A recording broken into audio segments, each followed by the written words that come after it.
TVS XL 100টি 2025-এর model, only 5000 kilometre something চলা, অনটেস্ট অবস্থায় রয়েছে।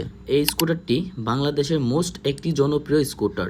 জনপ্রিয় হওয়ার কারণ কয়েকটি দিক রয়েছে, যেমন প্রথমত এই স্কুটারটির মাইলেজের কথা যদি বলি, এই স্কুটারের মাইলেজ পার লিটারে 55 থেকে 60 পর্যন্ত মাইলেজ পাওয়া যায়।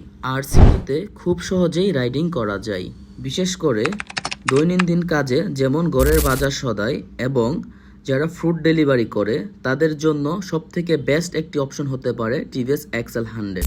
আমরা বিভিন্ন সময় দেখে থাকি, যেমন ফ্রুট পান্ডা এবং বিভিন্ন কোম্পানি এই স্কুটারটা ইউজ করে থাকে, কারণ এটার অন্যরকম মাইলেজ আর অনেক মাল ক্যারি করা যায়। সব কিছু মিলিয়ে টিভিএস এক্সেল 100 হবে সব থেকে বেস্ট চুজ। তো এই এক্সেল 100টি নিতে হলে আমাদের এম ফারুক মোটরসের লোকেশনে আসতে হবে। আমাদের এম ফারুক মোটরসের লোকেশন ঢাকা খিলক্ষেত নিকুঞ্জ 2, রুট নাম্বার 11, হাউস নাম্বার 30। আর আমাদের দেওয়া স্ক্রিনের নাম্বারে যোগাযোগ করতে পারেন।